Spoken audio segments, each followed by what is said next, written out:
business ng whatever industry dito sa Pilipinas para maibalik sa mga OFW at mabigyan tayo lahat ng magandang trabaho, magandang kinabukasan dito sa Pilipinas.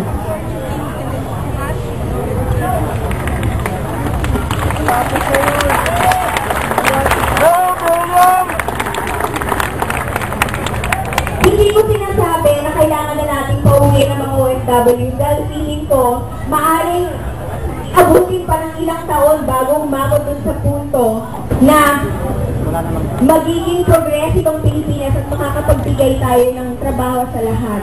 Pero nakikita ko na sa pundasyong i-establish ni Gibo in the next 6 years, kung siya man ang umupong presidente, ay malaking pundasyon para makatulong sa progress ng Pilipinas.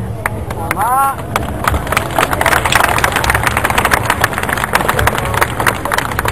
Isa pang nagustuhan ko kay Gibo, he's a leader who walks his talk.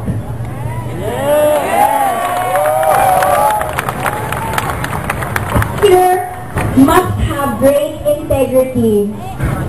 Dahil kung hindi na ginagawa ko anong sinasabi niya, parang pa natin siya sinusundan, hindi ba? Sobrang naging malaking impact para sa karamihan sa atin na nakikita natin yung commitment niya dun sa sinabi niyang positive campaigning. Ibang tao, bangayan ng bangayan, ibang kandidato siraan, pero siya, he has kept to his promise to stay focused on the issues and stay positive. Pakiramdam ko marami sa atin ang sumusunod sa ganong ehemplo. He has established a new brand of politics na matagal na siguro natin kailangang sundan. Isa sa mga sakit sa mga Pilipino ang crab mentality. Pero, si Gibo, by his own example, ginagamot na niya yun.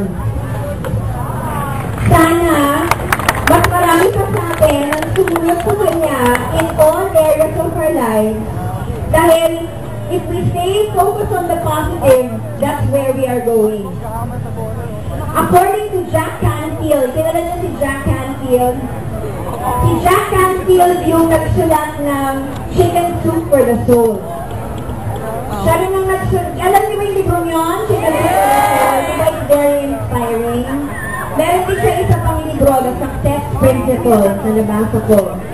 At isa sa mga success principles na sinabi niya is to focus on what you want. Now, Gibo focuses on what he wants. He's focusing on the positive. He's focusing on his plans to improve and govern this country.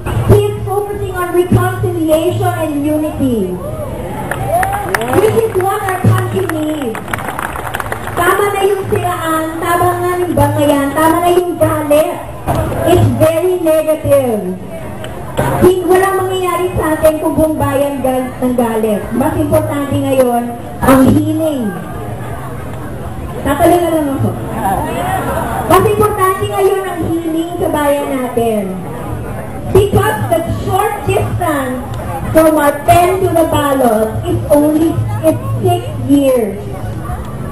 In those 6 years, maraming pwede nangyari sa bayan natin.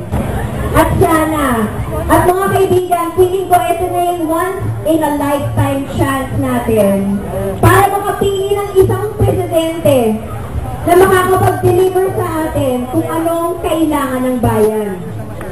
6 years. In those 6 years, madaming trabaho, madaming ang pwedeng gawin para sa Pilipinas. At sana, let us grab this, our once-in-a-lifetime opportunity to elect a man who we know can lead this country well, one who we can be proud of pag naglalakad siya among the leaders of other nations.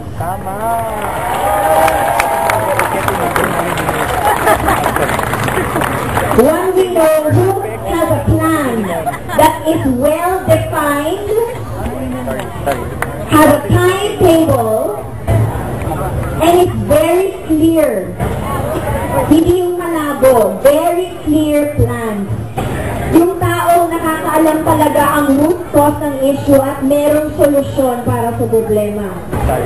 Ilan lang yan sa mga dahilan kung bakit si Gibot Teodoro ang napili ko bilang isang presidente.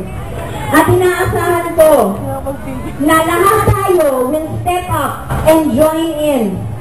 Let us now be leaders in our own right.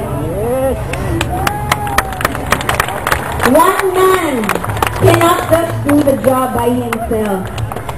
We need to follow his footsteps, we need to follow the plan, and each one of us has to step in and be leaders ourselves. In all areas, sa pamilya, sa mga kaibigan, sa network, sa trabaho. Let's all be leaders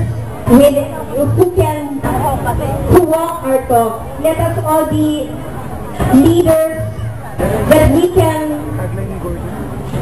that we know our families can be proud of. And we can be proud of ourselves because we know that we are standing by our principles, just as our leader, Gibot Teodoro.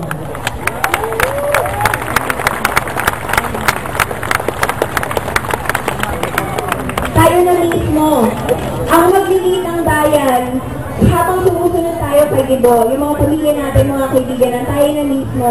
Dahil kung hindi tayo, sino? Kung hindi ngayon, kailan? Kung hindi dito, saan?